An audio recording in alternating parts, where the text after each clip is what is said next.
bersama saya Nur Zaitun, pendatang baru, bisa dipanggil Nur atau Zaitun, asal jangan dipanggil minyak zaitun.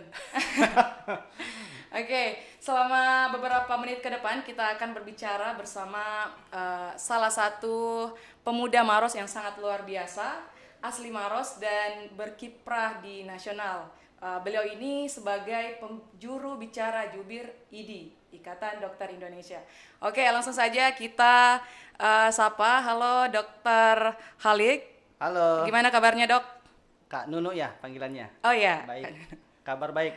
Sehat selalu ya. Alhamdulillah. Jadi sekarang bagaimana, Dok? Stay di Maros atau di Jakarta? Sebetulnya tadi bukan pemuda luar biasa ya, tapi pemuda biasa di luar. Oh gitu.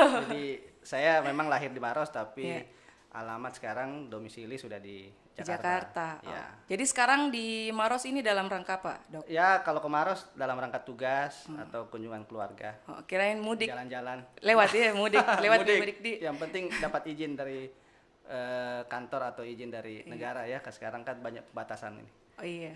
Sekarang WFH, Dok? WFH ya. WFH Work ya? from home ya, bukan white from home. Oh. Karena sekarang ini memang banyak kemungkinan orang bekerja harus dari rumah. Iya, betul. Baik, Dokter Halik, sebelum kita berbicara lebih jauh lagi, mungkin Dokter Halik bisa memperkenalkan diri kepada teman-teman yang mungkin belum kenal oleh Dokter Halik ini. Silakan, Dok.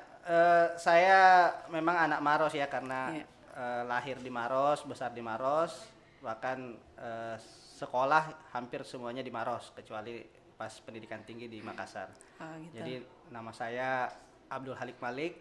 Halik Malik, panggilannya Halik. Jadi Halik bukan Holik ya? Iya, Halik sama saja. Oh, sama. Sesuai dengan makhraj huruf. Iya, karena Holik kan pencipta ya. Jadi memang ada Abdul di depan Holik, jadi panggilannya Halik atau Holik sama saja. Oke, luar biasa. Baik, kita kembali dulu di awal ini, Dok. Jadi dulu lahirnya di Maros. Maros ya, asli Maros. Di bagian mananya Maros ini, Dok? Maros ini kan sebetulnya nggak besar-besar amat ya. Jadi di Maros Kota, di Turikale City. Di Turikale ya. Bonto Cina. Bonto Cina. Oke, pemuda Bonto Cina, Maros. Pasar Tua sana. Oh, Pasar Tua. Dulu SD di mana, Dok? SD sekolah dasar itu di SD 1 Maros. SD 1 Maros. SMP 1 Maros. Lalu SMP 1 Maros. Oke. SMA 1 Maros. Jadi di SD-nya tuh di tahun berapa, Dok? SD tahun berapa ya? 91 ya. 91. Oh, masanya Dilan di bukan Dilannya Maros di waktu itu. Tahun 91 di Maros ya. Kita jalan kaki kali ya. Oh, jalan kaki, masih jalan kaki. Belum ada motornya Dilan. Ya, jalan kaki atau naik beca. Naik beca. Masih susah. Kayaknya motor pada waktu itu di Maros nggak begitu banyak. Oh iya. Jadi waktu SD dulu jalan kaki dari rumah ke sekolah. Iya, karena kan jaraknya dekat ya. Dekat. Kayaknya kurang dari 500 meter. Oke. Tapi biasanya ada beca, kita main sama teman-teman naik beca ke sekolah. Kadang-kadang juga ikut PT-PT pulang. Oh, ada middle PT-PT di? Iya. Ada nih. PT-PT, lebih banyak naik PT-PT atau naik beca. Nah gitu. Oke, dulu waktu SD di 91 itu masuk, Dok? Atau lulus? Masuknya. Masuk ya? Ya ketahuan dong umurnya. Oh. Berarti sekarang umurnya, maaf, Dok? Sekarang umur 35. 35, wah luar biasa. Di umur 35 sudah menjadi dokter ya? Iya, ini udah hampir 10 tahun dokter. 10 tahun jadi dokter. Oke. Setelah dari SD itu lanjut di SMP. SMP mana? Yang nggak jauh-jauh di SMP 1 Maros. SMP 1 Maros. Ya.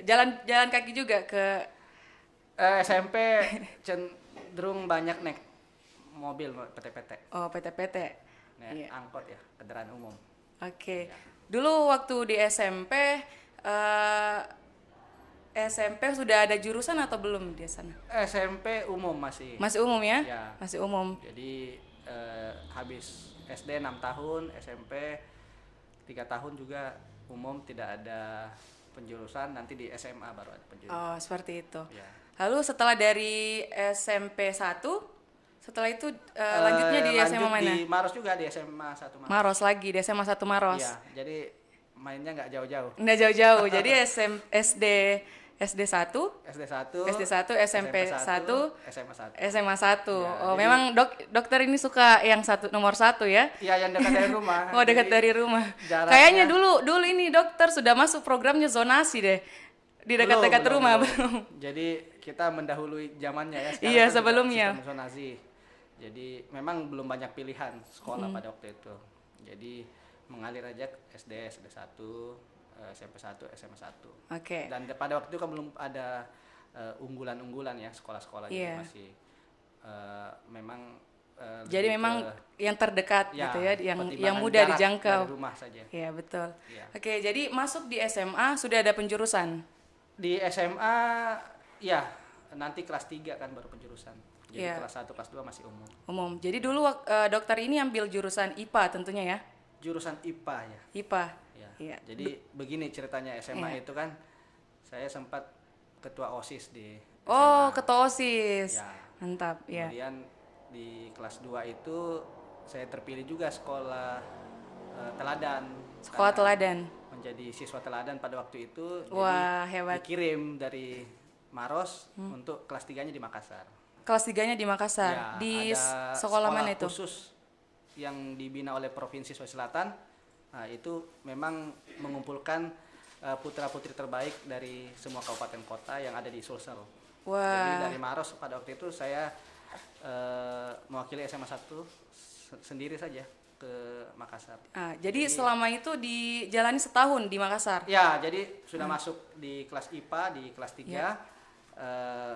Kurang dari sebulan saya sudah dipindahkan ke Makassar untuk masuk di kelas khusus di BPG atau lembaga pendidikan khusus untuk memajukan mutu pendidikan di Sulawesi Selatan. Oh, seperti itu. Ya. Jadi dulu waktu pemilihan itu yang siswa-siswa khusus Ya. dikumpulkan dalam satu kelas itu ada berapa orang dulu? Satu kelas itu tidak banyak. Ah, Sepertinya hanya 30 orang. 30 orang dari Sulawesi Selatan, seluruh Sulawesi Ya, Selatan. dari Maros mungkin cuma 2 orang pada waktu itu. Dr. Halik, Ya, kebetulan saya dari SMA 1 Maros. dua-duanya dari SMA Maros, satu Maros. Ya, satu lagi teman kalau nggak salah ada di bidang IPS, dia dari SMA Bantimurung. Wah, hebat ya. Jadi memang Dr. Halik ini sudah berprestasi mulai dari SMA.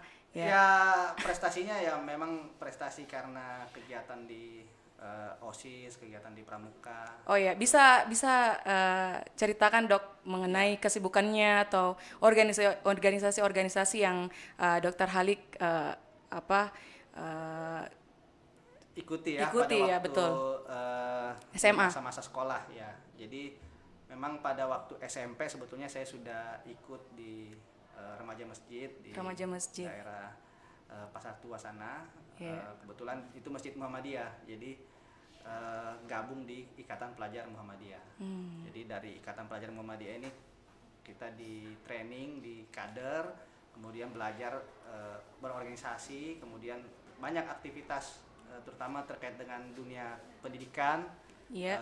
Sebagai pelajar, kemudian juga kita ada kegiatan sosial, kegiatan kemasyarakatan, kegiatan dakwah juga karena kan berbasis masjid, berbasis organisasi masyarakat yang cukup terkenal ya Muhammadiyah. Jadi sebagai aktivis Ikatan Pelajar Muhammadiyah pada waktu itu juga saya sampai pernah menjadi ketua Ikatan Pelajar Muhammadiyah di Kabupaten Maros. Kabupaten Maros ya. Pengurus daerah Ikatan Pelajar Muhammadiyah Maros. Iya. Jadi karena aktif di organisasi ini akhirnya di SMA ya tadi ikut di OSIS, kemudian jadi ketua OSIS, kemudian merintis juga kelompok ilmiah remaja, kemudian Kelompok ilmiah remaja. ya, mengaktifkan pramuka dan Wah, banyaklah termasuk kegiatan-kegiatan olahraga, kegiatan seni. nah waktu itu dengan banyak organisasi yang Dr. Halik ikuti, Ya. bagaimana mengatur waktunya Dr. Halik kalau bisa Iya, dicerita? itu dia memang Iya. paling susah Dok- masalah waktu. iya, karena manajemen semua waktu orang ya. kan waktunya sama ya. Iya betul. Sama. Tidak ada yang 26 jam, tidak ada 25 jam, Tiap semua hari sama gitu. dapatnya 24 jam. Iya, betul. Seminggu 7 hari. Jadi sama, jadi memang ya tentu ada prioritas. Jadi kadangkala ada yang dikorbankan tapi memang dikembalikan kepada prioritas. Jadi syukur saja pada waktu itu prioritas memang tetap akademik pada waktu itu, karena di SMP juga saya masih bisa peroleh nilai NEM yang tertinggi waktu lulus. Wah, sangat luar biasa ya. Jadi masih bisa diterima di SMA 1 Maros ya. Oke, nah itu tadi masalah organisasi. Ya. Nah biasanya kita tahu kalau masa putih abu-abu ini identik dengan masa indahnya remaja seperti itu. Nah di sisi dokter ini sibuk di organisasi, ada tidak cerita-cerita lucu-lucu masalah percintaan seperti itu? Bisa mungkin dicerita, Dok? Waduh. Ya. Ataukah mungkin hidupnya dulu Dokter Halik memang sesibuk di organisasi itu sampai tidak ada percintaannya atau bagaimana? Ya, kita mau dengar. Gimana ya, kalau di masa-masa sekolah kan pasti ada manis-manisnya ya. Iya, betul. Tentu nano-nano gitu tuh. Teman-teman yang aktif di kegiatan sekolah, baik yang OSIS misalnya, atau di Pramuka atau di PMR, itu pasti kan pergaulannya luas, jadi betul. interaksinya juga banyak dengan orang, ketemu banyak orang sebaya gitu, maupun lingkungan sekitar. Jadi pada waktu itu ya tentu yang namanya pacaran, kemudian yang namanya akrab dengan orang-orang lawan jenis pun termasuk, itu ya ada, tidak bisa dipungkiri. Jadi masih diingat mungkin ada berapa mantannya, Dok, ini selama SMA? Waduh, ya itu memang kutukan seperti gitu ya. Namanya ketua OSIS misalnya atau ketua organisasi pelajar, tentu ada juga fans ya. Wah, fans bisa akrab dan menjalin hubungan. Tapi itu juga dinamikanya cukup positif, karena akhirnya membuat kita juga semangat dan berinteraksi lebih terbuka dengan banyak orang. Oh gitu. Jadi dulu ini pacarnya sebagai penyemangatnya Dokter Halik ini. Ya, namanya pacaran kan prinsipnya saling kenal mengenal. Iya, kenal mengenal.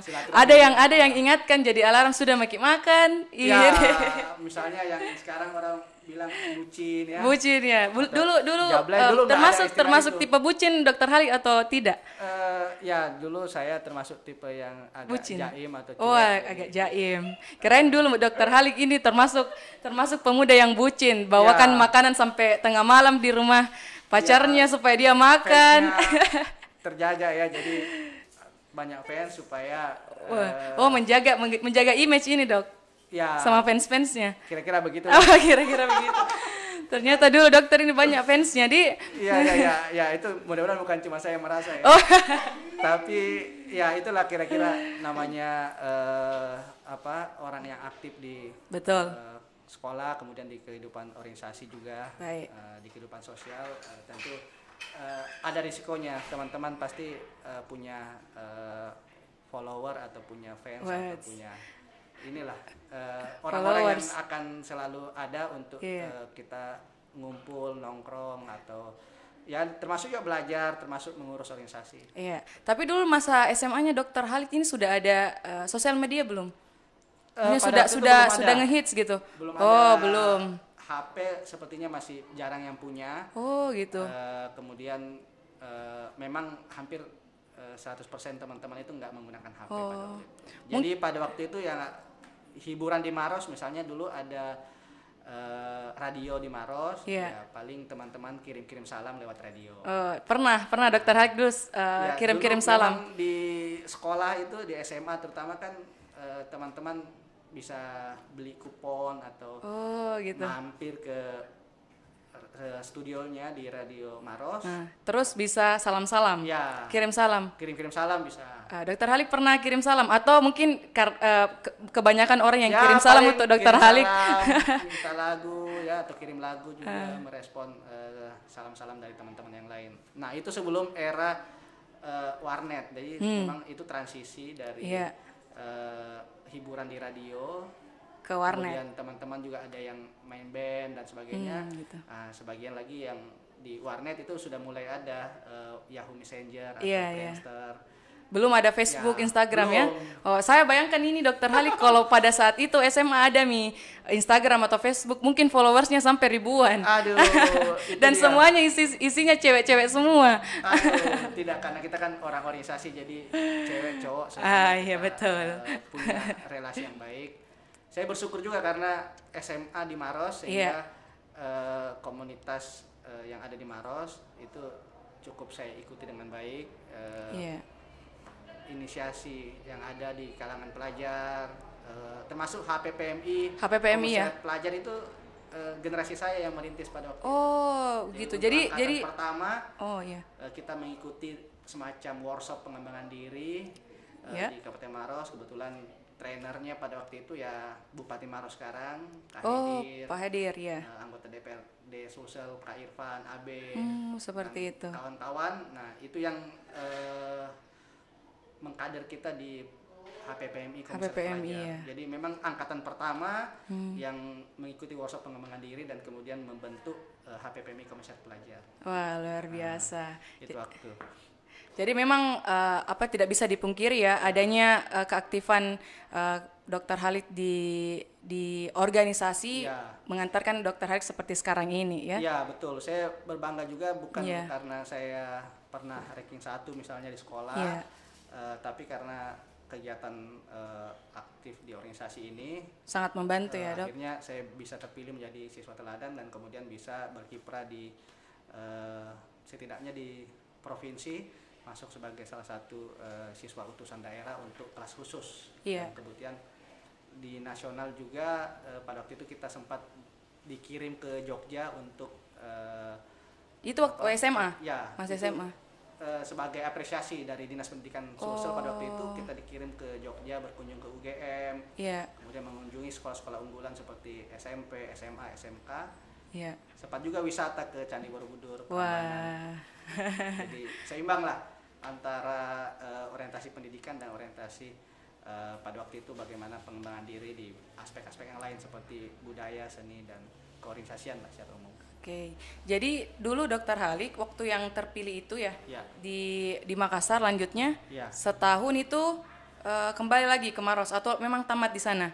Ya, setelah itu tamat di sekolah kelas khusus itu. Oh, tamat di sana ya berarti? Tapi ijazah tetap dari SMA. SMA 1 Maros. Oh, Karena gitu. rapornya dikirim kembali ke sekolah.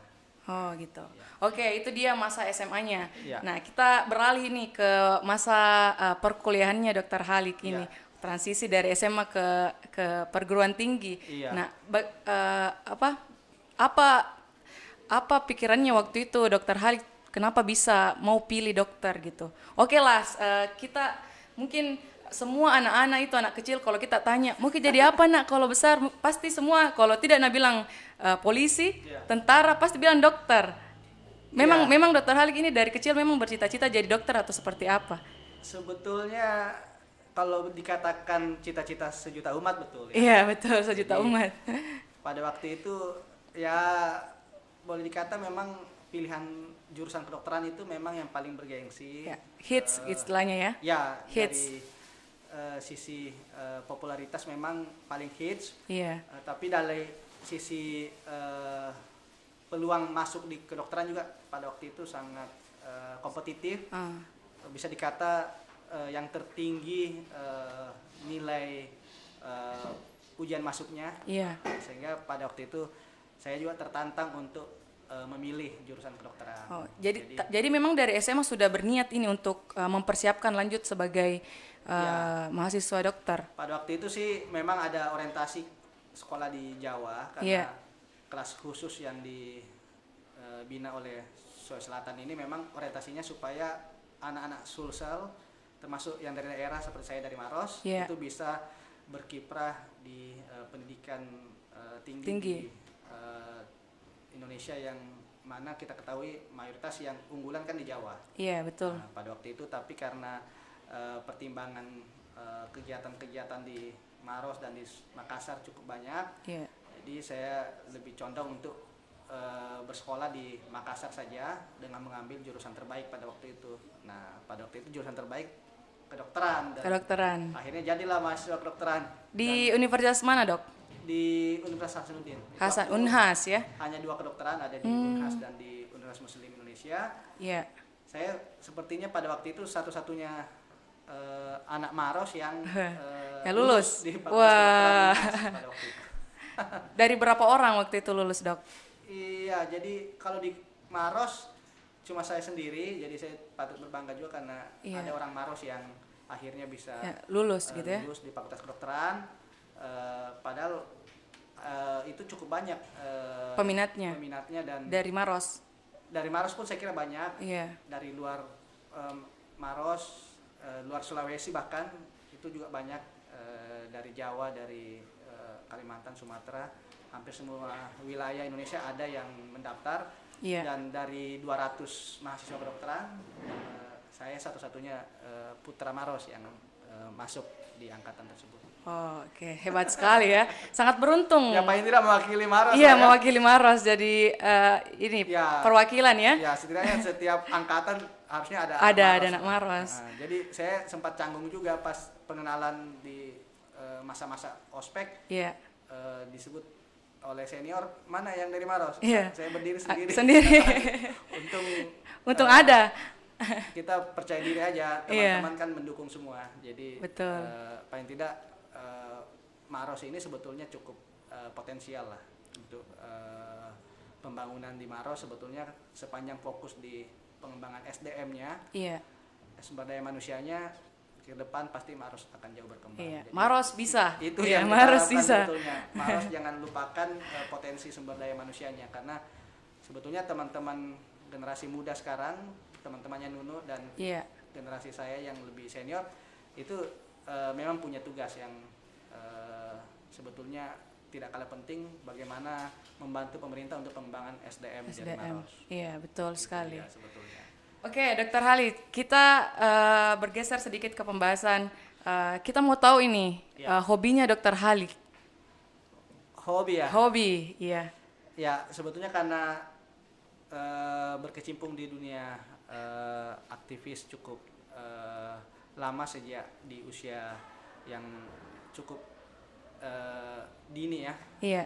Aktif di organisasi di SMP, SMA, Ya, betul. sampai di perkuliahan, di kampus. Akhirnya mendorong saya banyak berkecimpung di dunia sosial kemasyarakatan. Jadi Sosial kemasyarakatan. ya, kegiatan-kegiatan sosial seperti kebencanaan, kemudian volunteer kegiatan seperti itu. kemanusiaan, ya, kerelawanan, itu saya banyak tertarik dan memang banyak berpengalaman membantu di bidang Ya. kebencanaan atau bantuan-bantuan kemanusiaan. Berarti memang Dokter Halid ini selain religius, jiwa sosialnya sangat tinggi ya. Ya, Karena itu jadi dia. jadi di waktu senggangnya mungkin Dokter Halid dihabiskan untuk membantu orang-orang yang membutuhkan, seperti itu. Ya, memang hobinya di situ. Hobinya di Bagaimana, situ. Bisa membantu orang Membantu di orang. kegiatan-kegiatan kemanusiaan terutama. Iya. Misalnya kegiatan kebencanaan di Indonesia, sejak mahasiswa memang jika ada banjir atau longsor atau bencana kebakaran dan Iya. sebagainya, itu kita memang ada komunitas di kampus yang terjun untuk bantuan medis dan bantuan kemanusiaan. Oh, secara khusus untuk medis ya, Dok ya? Ya, terutama untuk yang Terutama- bantuan kesehatan ya. Iya, betul. Karena memang keilmuan dan profesi spesifik di bidang kesehatan, Iya. jadi pintu masuknya biasanya di bantuan medis atau bantuan kesehatan. Iya, karena memang ketika ada bencana dari sisi medisnya yang sangat krusial gitu. Misalnya Ya, ada longsor, betul. jadi iya. Nggak bisa dipungkiri, Iya. ya seperti di era pandemi COVID-19 ini, ya tentu Nah, ya namanya kesehatan itu yang utama ya. betul. Jadi untuk kegiatan macam-macam pendidikan, kegiatan sosial, ekonomi, itu tetap yang didahulukan kesehatan. Kesehatan, terlebih iya. dahulu. Jadi di kegiatan kebencanaan atau di kejadian-kejadian wabah atau kejadian luar biasa yang ada di Indonesia ini, tentu pemulihan status kesehatan dulu yang utama. Jadi Oke. biasanya kalau ada bencana, setelah tim evakuasi bekerja menyelamatkan korban, Ya. tentu untuk pemulihan situasinya itu bagaimana yang cedera, yang sakit, yang korban bencana ini bisa tertolong dulu, keselamatannya dan kesehatannya baik fisik maupun mentalnya dipulihkan. Nah itu yang menjadi tugas dari para relawan kesehatan ini. Oke, itulah tadi seputar setengah dari sosok Dr. Khalid. Oke, mungkin kita akan break sejenak dulu. Pemirsa, teman-teman jangan kemana-mana. Kita akan lanjut setelah jeda berikut ini.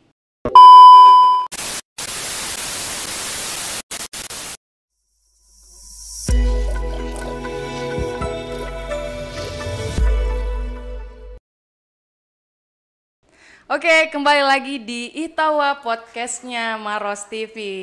Bersama saya, Nunu, dan narasumber kita pada hari ini ada Dr. Khalid.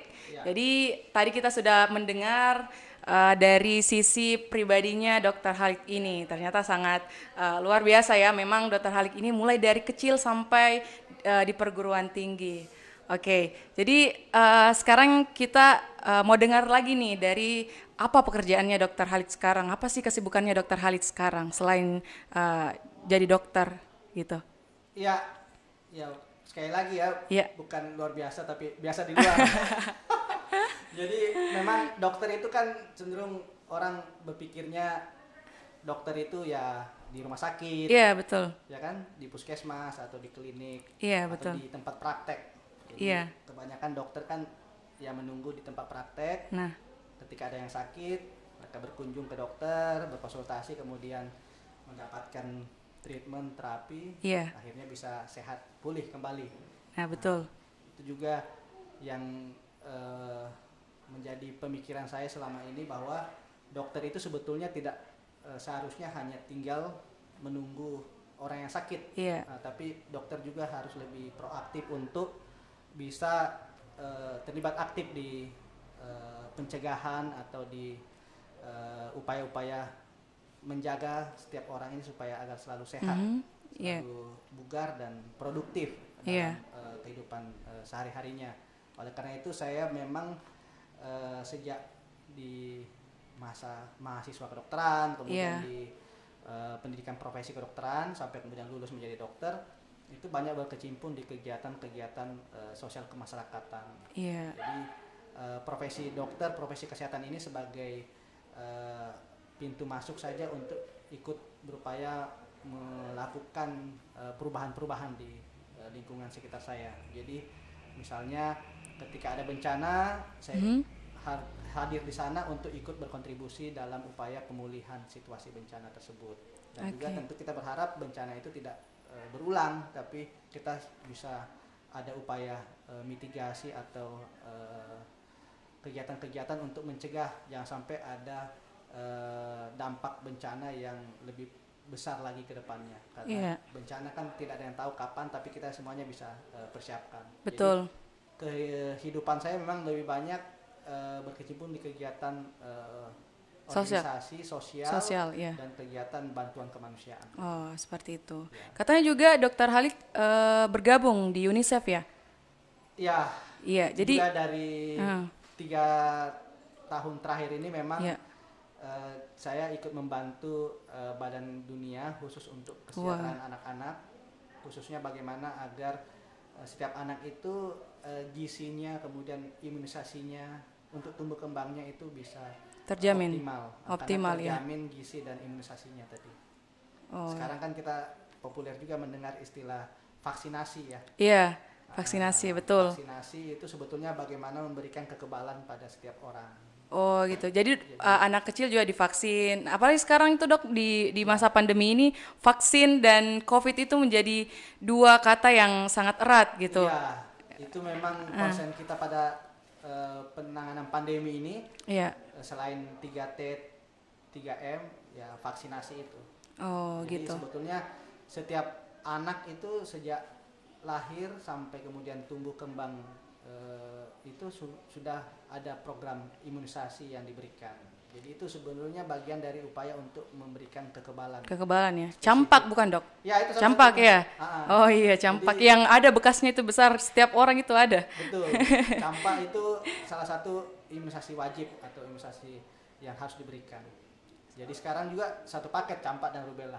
Oh, Tahu nggak apa itu campak rubella? apa tuh dok? Kalau ada yang campakkan, ada yang bela. Iya. Kalau Eh. vaksinasi campak rubella kan paling tidak sudah ada kekebalan. Rubella. Itu jok-joknya seperti itu. Oh, begitu ya. Itu campak dan rubella penyakit yang berbahaya juga. Ya. mudah-mudahan Jadi itu model jokes-jokesnya di kalangan dokter gitu ya? Iya, Oh, itu ternyata di dokter kalangan- tidak setegang itu, guys. di kalangan Mbak Dono dan kawan-kawan Oh, gitu. nongkrong ya. Iya.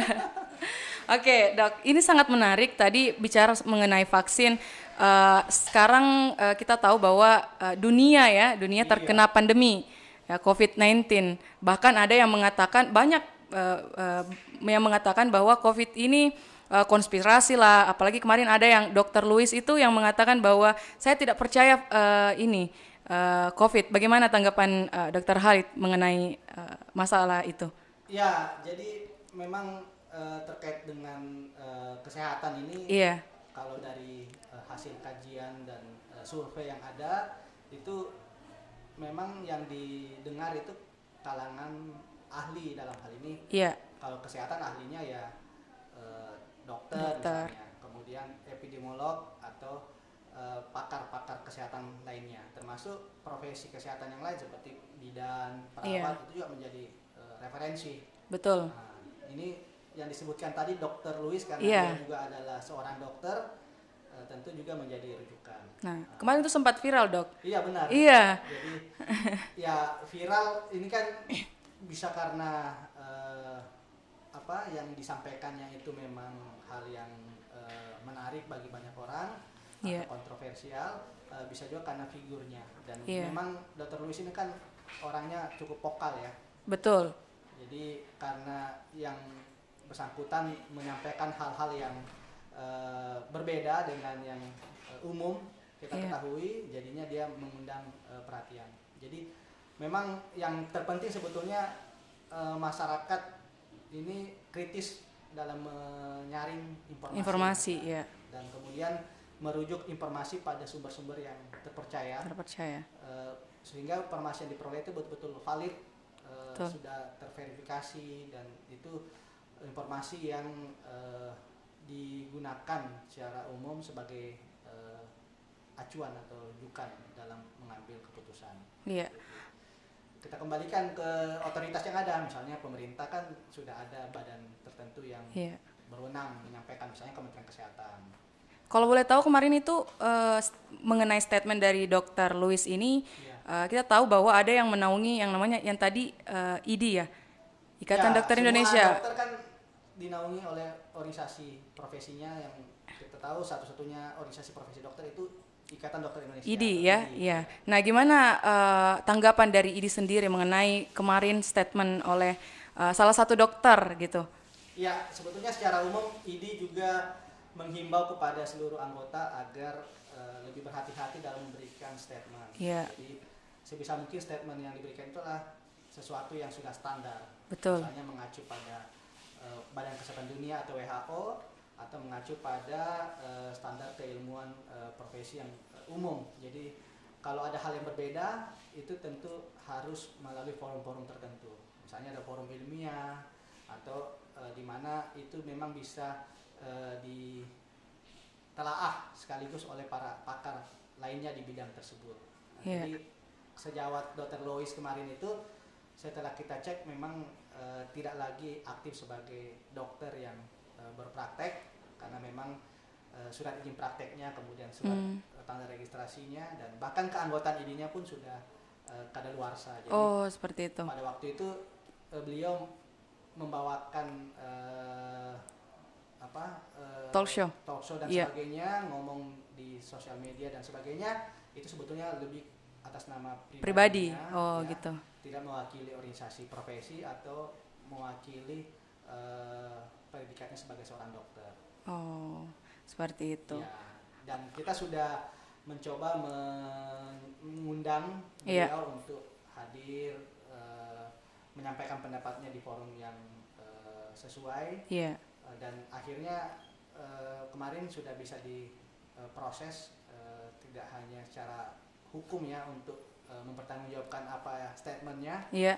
tapi juga di kalangan profesi juga yang bersangkutan sudah mencoba menyampaikan apa yang menjadi pemikirannya. Oh, mengklarifikasi seperti itu. Ya. Oh, gitu. Jadi sejauh ini yang terpenting kita menghindari informasi yang tidak akurat, karena sekarang kan tantangan hoax, misinformasi, berita negatif, hoax di mana-mana. Iya, betul. Sementara ini kita perlu ada gerak langkah yang sama, mengacu pada sains atau apa yang menjadi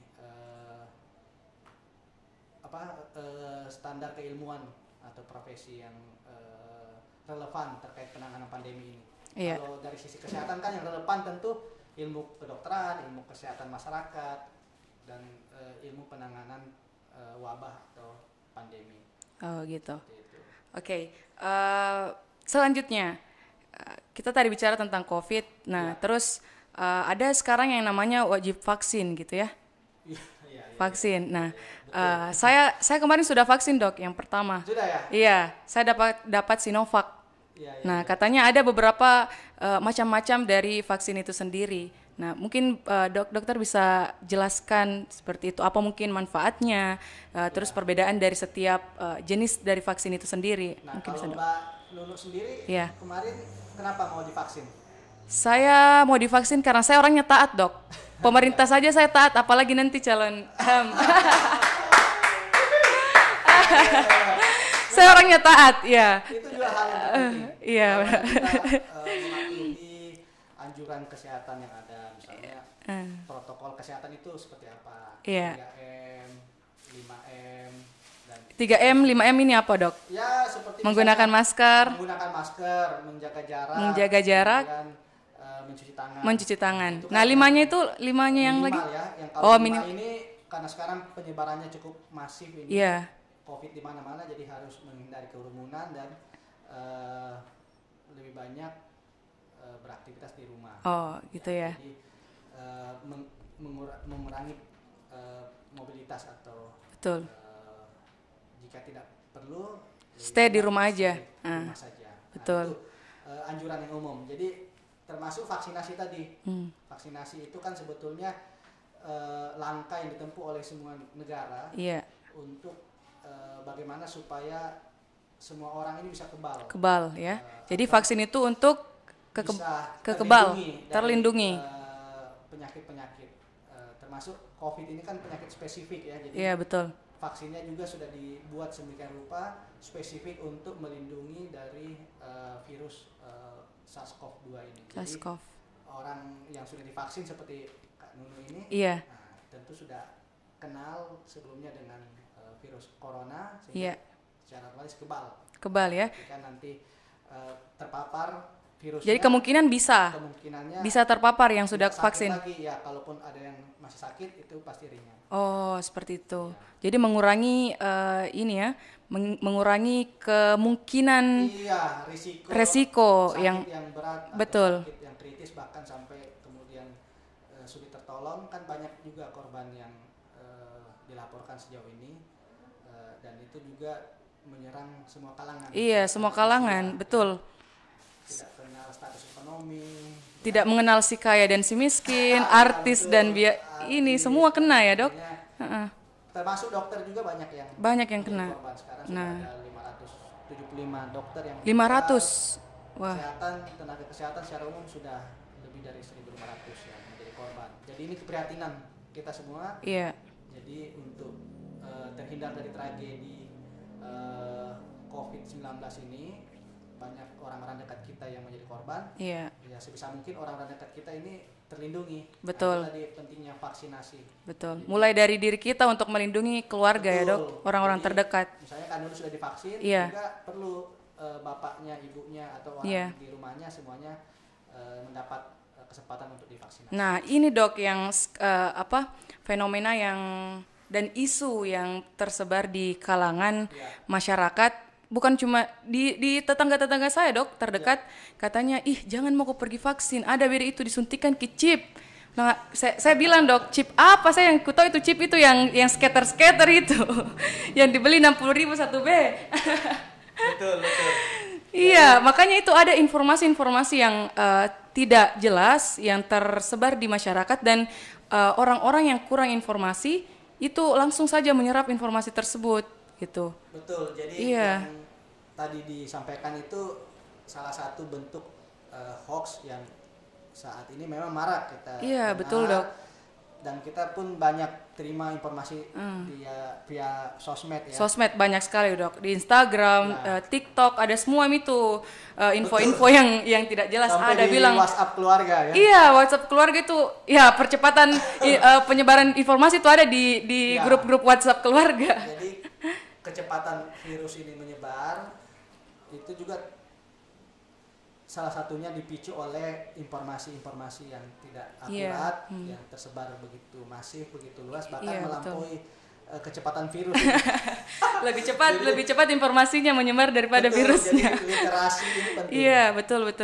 Maksudnya bagaimana kita semua bisa menyaring informasi ini, Ya. mana yang relevan, mana yang penting, Betul. mana yang benar. Jadi beri kabar yang benar saja. Iya, karena dari adanya informasi yang tidak benar ini, jadi masyarakat yang awam takut, Dok. Betul. Jadi Katanya jangan pergi vaksin, bahaya bede. generasi yang melek informasi ini, Iya. ya prinsipnya kan saring dulu sebelum di Betul. sharing. Iya. Jadi itu. Saring sebelum sharing, Nah, ya. itu dia. Jadi itu memang kecepatan informasi sekarang ini menjadi tantangan kita semua. Betul. Pertama tentu kita harus merujuk pada sumber-sumber informasi yang resmi, Iya. yang jelas dan sudah bisa dipertanggungjawabkan seperti dari Kementerian Kesehatan misalnya, Iya. atau dari WHO. Badan Kesehatan Dunia WHO, Betul. kemudian dokter Iya. atau tenaga kesehatan lainnya, atau sumber-sumber resmi dari pemerintah. Itu kan Oke. banyak. Nah, termasuk podcast. Tahu. Nah, ini bisa seharusnya dipercaya jadi ini. rujukan. Iya, Karena kita betul. Yakin dan percaya Mas TV salah satu saluran informasi yang akurat, yang bisa dipercaya dan tentu memberikan kabar yang benar. Oh, Tapi tentu, Dok.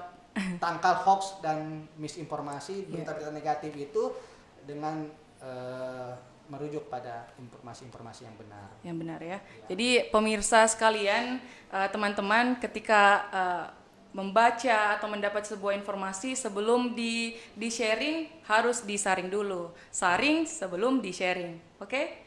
Jadi jangan mudah terpancing dengan pemberitaan yang bombastis ya, atau yang kelihatannya canggih tapi sebetulnya itu hoax ya. Jadi kadang-kadang juga ada teori konspirasi lah, ada betul. Pemberitaan-pemberitaan yang memang memancing emosi kita sehingga tanpa kita sadari, belum sempat kita cerna dengan baik, belum sempat kita gunakan akal sehat, kemudian pengetahuan kita dan kemampuan kita untuk menyaring dengan baik, kita sudah share, terlanjur share karena kita pengen cepet-cepetan. Ya seolah-olah yang cepat menyampaikan itu orang yang paling hebat. paham atau yang paling paham, betul. Padahal sebetulnya belum tentu dibaca dulu ya. Jadi harusnya baru lihat judulnya, langsung di-share. Ya, itu yang bahaya, Dok, sebenarnya. Clickbait itu memang salah satu tantangan kita sekarang. Jadi terutama untuk kesehatan ini hoaxnya ini banyak. Jadi sebelum pandemi Covid aja sudah banyak hoax tentang kesehatan. Misalnya menjamin kesembuhan, menjamin seseorang bisa sehat dengan cara-cara tertentu, padahal itu sebenarnya hanya informasi-informasi yang tidak akurat ya, misinformasi atau bahkan hoax saja. Betul. Oke, selanjutnya saya mau tanya nih, Dok, suka dukanya menjadi seorang dokter. Ya karena kan kalau kita lihat dokter, wah gagah pakai jas putih gitu kan. Terus siapa sih yang nggak mau jadi dokter? Kalau anak-anak ditanya itu mungkin saya mau jadi dokter. Nah, mungkin Dokter Halik bisa cerita nih suka dan dukanya seorang dokter.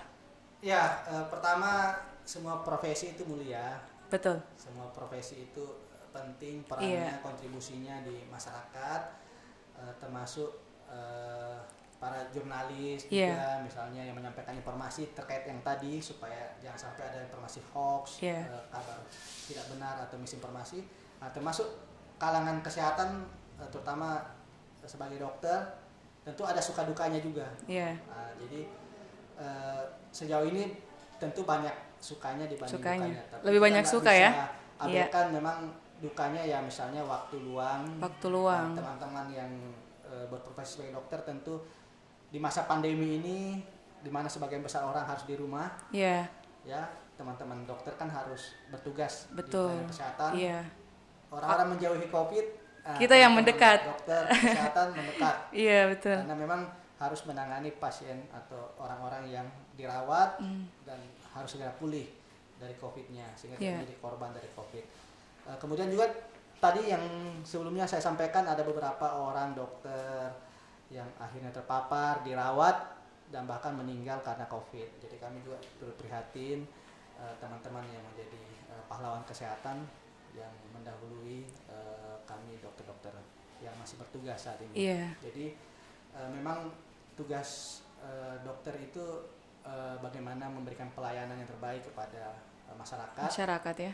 Terkait kesembuhan, kesehatan kan sebetulnya atas izinnya Maha Kuasa. Jadi dokter itu tugasnya ikhtiar memberikan pelayanan terbaik, membantu, melayani dan memang erat dengan kerja-kerja pengabdian atau pelayanan di masyarakat. Jadi tidak hanya mereka yang datang di rumah sakit atau yang mampu untuk berkunjung ke pelayanan kesehatan, tapi kalau bisa sampai menjemput bola dengan memberikan akses pelayanan yang seluas-luasnya. Misalnya tadi vaksinasi, tidak hanya vaksinasi itu dilakukan di puskesmas atau di rumah sakit, tapi juga dibuka sentra-sentra vaksinasi. Betul. Misalnya ada vaksinasi massal, vaksinasi keliling, vaksinasi door to door, betul. Dari rumah ke rumah. Kalau perlu di sweeping satu persatu itu siapa yang belum divaksinasi. Jadi cek status vaksinasinya. Apalagi sekarang kan vaksinasi ini menjadi hal yang penting untuk membentuk kekebalan secara kolektif atau kekebalan di seluruh masyarakat dalam satu wilayah. Targetnya kan setidaknya ada 70% populasi yang ada di setiap daerah itu tervaksinasi. Sekarang masih berapa persen, Dok? Sekarang kembali ke situasi COVID daerah-daerah yang ada ini, memang Sulawesi Selatan ini masih di angka 20%. 20%. Ya, wah, masih sangat kecil ya? Sebetulnya masih belum tinggi juga, masih sekitar 19%. 19%. Ya. Masih sangat kecil, Dok. Iya, jadi masih dari angka standarnya 70. Percepatan ya. Atau perluasan pelayanan vaksinasi ini. Jadi itu tadi kuncinya, yang belum divaksinasi agar segera mendaftar dan mencari pelayanan vaksinasi yang terdekat. Dan juga bagi yang bertugas memberikan pelayanan vaksinasi, para dokter, vaksinator dan teman-teman kesehatan ini yang membuka akses seluas-luasnya. Vaksinasi massal, vaksinasi keliling, door to door. Kemarin banyak tuh, Dok, ada di Polres, di sekarang semua institusi diminta membantu. Betul. Jadi tidak hanya dinas kesehatan, tapi juga kepolisian, TNI, betul. Kemudian juga ada pihak-pihak lain yang juga potensial seperti organisasi masyarakat Muhammadiyah, Nahdlatul Ulama dan organisasi masyarakat lainnya itu cuma ikut membantu. Oke. Saya mau bertanya lagi nih, Dok. Selama Dokter Khalid ini berkecimpung di dunia kedokteran gitu ya, pernah enggak kita bahas masalah percintaan lagi nih, Dok? Pernah tidak Dokter Khalid ini cinlok sama sesamanya dokter? Ya, terus terang pernah. Pernah, ya. Pernah. Memang dinamikanya tentu berbeda.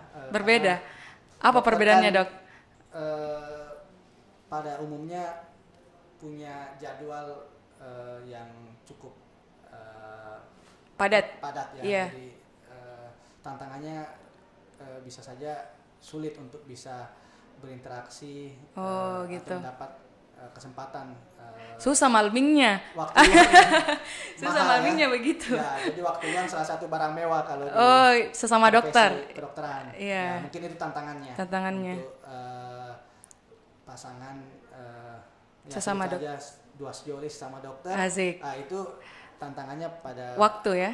Waktu betul. Jadi sekarang istrinya dokter juga? Saya kan memang belum menikah ya. Oh, belum menikah. Oke, jadi pemirsa yang mungkin tertarik dengan dokter, silakan ya. Komen di bawah sini, komen. Masih banyak waktu untuk kegiatan ke daerah-daerah. Oh, Jadi gitu. memang tahun-tahun belakangan ini tahun ini memang lebih banyak di Sulawesi, Oh, di Makassar, Kendari, di wilayah-wilayah Sulawesi Selatan, iya. Sulawesi Tenggara, saya berkeliling. Tahun sebelumnya malah di Papua. Di Papua. Ada 33 kabupaten sampai ke Wamena, Tolikara, Lanijaya, Iya. Yaukimo. Tahun-tahun yang sebelumnya di Manado, Gorontalo. Jadi karena masih single, jadi memang banyak waktu untuk Keliling. Iya. Keliling ya. Jadi Indonesia ini kurang lebih 33 provinsi lah saya Iya. sudah Sudah. kunjungi Wah. untuk kegiatan-kegiatan organisasi maupun kegiatan-kegiatan lain. Wah, hebat sekali. Sudah datang, sudah mengelilingi Indonesia untuk Ya. untuk membantu sesama di khususnya masalah kesehatan Ya, ya, masalah Dok ya. kesehatan. Ya, tentu banyak kejadian bencana juga Iya. di Republik ini. Kita nggak berharap Indonesia ini selalu tertimpa bencana, tapi Iya. setidaknya dengan kita hadir di sana banyak yang akhirnya bisa tertolong. Tertolong. Dan tentu kita berharap kehadiran kita juga bisa membantu agar ke depan tidak terjadi bencana yang berulang. Iya. Dan ketika ada bencana yang sama, masyarakat juga sudah lebih siap untuk mengantisipasinya. Oh, gitu. Nah, dari 33 provinsi yang sudah dokter kunjungi, datangi, di mana yang paling berkesan, Dok, waktu itu? Ya, Kira-kira yang sangat berkesan yang paling berkesan menurut Iya. saya memang kawasan Indonesia bagian timur ya. Jadi Indonesia bagian timur ya? ya Iya. termasuk Sulawesi, Hmm. Maluku, Papua, betul. Nusa Tenggara Timur. Jadi pertama memang masyarakat di wilayah timur ini memang masih sangat memerlukan dukungan dari Iya. berbagai pihak, misalnya untuk kesehatan, untuk pendidikan, Iya. untuk pembangunan sosial, ekonomi dan seterusnya. Jadi memang ketimpangan yang masih cukup lebar antara Indonesia di satu sisi dengan di sisi yang lainnya. Iya. Ini memang menjadi PR kita bersama. Jadi kawasan Indonesia Timur ini terkenal kawasan yang eksotis ya. Eksotis, Jadi, iya. destinasi wisata banyak Betul. di sana. Pantai, Pantai, betul. gunung, Iya. ya. Dan memang panorama alamnya boleh dikata masih sangat murni ya. Murni, iya, Belum betul. banyak disentuh oleh seperti pada umumnya kawasan wisata yang sudah terkenal. Ya, seperti Bali. Ya, misalnya, betul. atau Nusa Tenggara. Iya. Ini memang masih asli, yang mana penduduknya itu memang masih bergantung sepenuhnya di alam ya. Iya. Misalnya Papua itu masyarakatnya masih banyak yang harus keluar masuk hutan untuk mendapatkan makanan. Ya, atau sumber penghasilan. Iya. Misalnya mereka konsumsi sagu, kemudian konsumsi dari hasil meramu atau merambah di hutan. Dan itu sangat menantang karena pendidikan kesehatan juga penting bagi mereka. Penting, Misalnya waktu sangat ke penting ya. Asmat Iya. 2008 yang lalu itu kejadian gizi buruk di sana. Oh, dokter menyebabkan di sana juga. ada 73 anak yang meninggal dan kemudian ada 500-an anak yang menderita gizi buruk dan salah satunya campak tadi. Iya. Akhirnya kita masuk ke kampung-kampung, ada sekitar 224 kampung dari 23 distrik. Iya. Itu kita berkeliling bersama Campak. petugas kesehatan maupun tokoh-tokoh agama setempat Iya. untuk memberikan bantuan gizi dan bantuan imunisasi dan bantuan pangan. Nah, ada tidak yang menolak waktu itu, Dok? Ya, pada umumnya Karena mereka kurangnya pengetahuan, welcome, iya. Ada tidak yang kurang welcome ketika dokter menjajaki setiap sebetulnya sepanjang kehadiran pihak-pihak ini membantu dalam hal itu tadi kesehatan, pendidikan, Iya. Dan juga bagaimana memberikan dukungan secara sosial kepada mereka dan juga tokoh-tokoh setempat, baik tokoh adat, tokoh agama, tokoh masyarakat yang ikut bersama-sama kita. Iya. Itu kan kita keliling naik speedboat, naik Iya. kapal kecil, sampan Iya. dan sebagainya. Itu masih responnya sangat baik. Jadi Oke. ini tantangan kita sebetulnya bagaimana mendorong pemerataan pembangunan di Indonesia ini secara. Iya. Oke, tak terasa waktu kita sudah panjang ya berbicara tentang bersama Dr. Halik. Nah, sebelum kita tutup pembicaraan kita pada hari ini, mungkin ada closing statement dokter yang inspiratif gitu. Aduh, jadi tentu banyak yang sudah orang-orang lakukan ya. Yeah. Tentu kita juga perlu mengambil peran berkontribusi. Untuk Indonesia tercinta ini, terutama juga untuk pengembangan SDM tadi. Jadi konsentrasi saya sebetulnya bagaimana memastikan sumber daya manusia Indonesia ini kedepannya lebih baik sehingga kita bisa menjadi bangsa yang unggul ke depan. Dan memang kita berharap itu dimulai dengan hal-hal mendasar seperti bagaimana memastikan kesehatan dari setiap anak, kemudian pendidikan setiap anak, kemudian kesempatan-kesempatan yang sama bagi setiap anak. Jadi perjalanan saya berkeliling terutama di kawasan Indonesia Timur, misalnya di Papua, di Maluku, di Sulawesi, itu yang menjadi hal yang mendasar untuk kita berkontribusi di sana. Jadi bagi saya memang hidup ini harus berpihak pada kelompok-kelompok ini. Jadi masyarakat yang belum mendapatkan akses atau kesempatan yang sama. Nah, jadi kalau kita di Maros, di Sulawesi Selatan misalnya, itu sudah terbuka peluang-peluang itu. Nah, ini yang seharusnya di semua wilayah bisa seperti itu. Termasuk di kawasan-kawasan timur Indonesia ini. Mudah-mudahan Maros juga bisa terdepan ke depannya ya. Amin, kita harapkan ya, Dok. Ya. Sekarang kan sudah keren ya. Iya, keren. Apa-apa semua keren.